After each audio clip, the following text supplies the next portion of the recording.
Have you ever thought about how one decision could change the future of an entire country? Well, in Burkina Faso, President Ibrahim Traore has just made a bold move that's sending waves of excitement throughout the nation. This isn't just about construction or machinery. It's about giving power back to the people, fueling innovation, and helping an entire generation dream big. Stick around, because today we're diving deep into how this initiative could reshape Burkina Faso and maybe even inspire the rest of Africa. Trust me, you don't want to miss this. On October 17, 2024, a sight to behold filled the streets of Ouagadougou. It wasn't just any ordinary day. It was the start of something huge. A fleet of heavy construction equipment, from bulldozers to excavators and graders, rolled into the capital. And let me tell you, this wasn't just about some random construction project. This is the beginning of something much bigger. Burkina Faso isn't just building roads and bridges. They're building their future. And here's the coolest part. It's the people of Burkina Faso who are leading the charge. Before we jump into why this is such a big deal, let's take a quick step back and see how we got here. How it all started. It's a blazing hot day, and everyone's eagerly awaiting President Ibrahim Traore's big speech. People know something major is coming. As Traore takes the stage, he drops a bombshell. Civil engineering will be our focus. We need more engineers. We want to build our country ourselves. Boom. That's a statement you don't hear every day, right? But what's even more impressive is that Traore wasn't just throwing out ideas. He was dead serious. Fast forward to October, and now we're seeing the first wave of construction equipment, ready for Burkinabe engineers and workers to get down to business. Why this matters for Burkina Faso? This is way more than just shiny new machines. It's about changing the game for Burkina Faso's future. For years, many African countries have relied on foreign contractors to handle big projects. That means loads of money leaving the country and fewer opportunities for locals. Traore, however, is flipping the script. Instead of handing the work over to outsiders, he's empowering his own people to get the job done. So, what does this mean for Burkina Faso? Let's break it down. Faster development. Imagine trying to build a house using only a hammer. That's going to take ages, right? But if you have power tools, you'll finish the house way quicker. That's exactly what's happening in Burkina Faso. With all this new equipment, they can build roads, schools, bridges, and hospitals much faster than before. It's not just about speeding things up. It's about accelerating the entire country's progress. Higher quality infrastructure. We've all seen those buildings that look nice for a few years, but start falling apart soon after. No one wants that. With modern high-tech equipment, Burkina Faso's engineers will be able to construct stronger, longer-lasting infrastructure.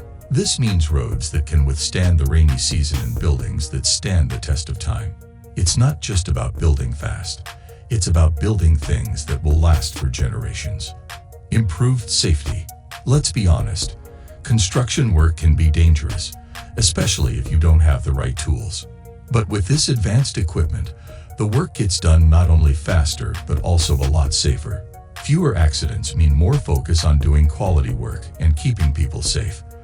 This is exactly what Burkina Faso needs to take their construction game to the next level. Job creation and empowerment. Here's where things get really exciting. With this influx of equipment, thousands of new jobs are opening up across Burkina Faso. And these aren't just any jobs.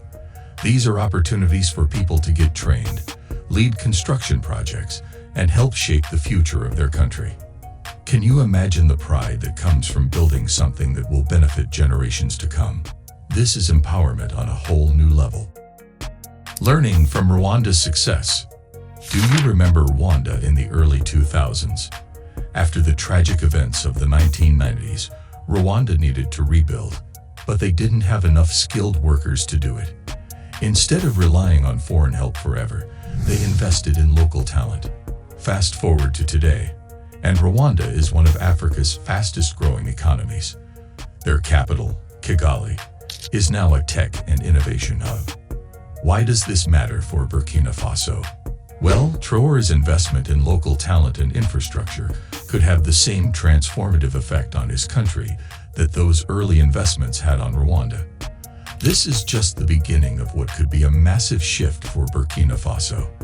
Education is key, but it's not just about construction. Traore's vision extends to education too. He's already laid plans to transform the Polytechnic School of Ouagadougou into a full-blown polytechnic university. That means more Burkinabe engineers, architects, and tech experts trained right at home.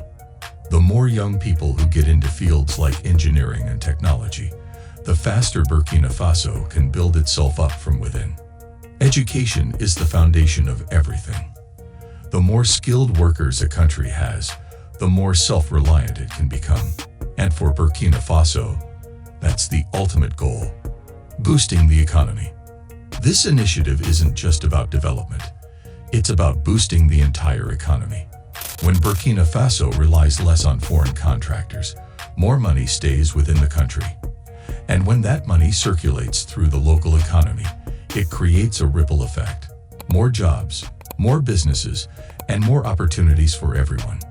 Picture this: new construction companies popping up to support the projects, engineers getting trained, and people finally seeing real progress in their everyday lives.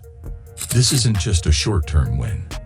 It's a recipe for long-term, sustainable growth. What's next for Burkina Faso? So, what's on the horizon for Burkina Faso? President Traore's vision is huge, and this is only the start.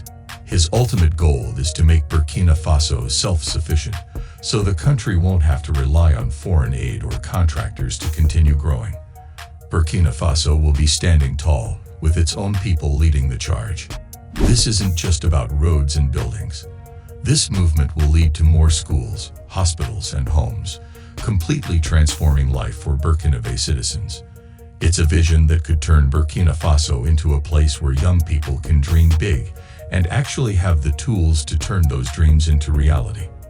Inspiration for the continent. And let's not forget, this isn't just about Burkina Faso. What Traore is doing could inspire other African countries to take similar steps. Africa is filled with potential, and it's time for the continent to rely on its own talents to build its future. Burkina Faso's bold move could be the spark that ignites a larger movement across Africa. Imagine what could happen if more countries started investing in their own people and their own infrastructure. We could see a wave of transformation, with nations across the continent growing stronger and more self-reliant. So, what do you think? Does this kind of vision inspire you? It's pretty exciting to see a country take control of its future like this, isn't it? When local talent gets the opportunity to shine, there's no limit to what can be achieved. If you're as pumped about this as I am, make sure to hit that like button, subscribe, and ring that notification bell so you don't miss any updates. We'll be following Burkina Faso's progress closely, right here on this channel. Your go-to for all the most exciting and inspiring stories from Africa and beyond. Thanks for hanging out with me today, and I'll catch you in the next one.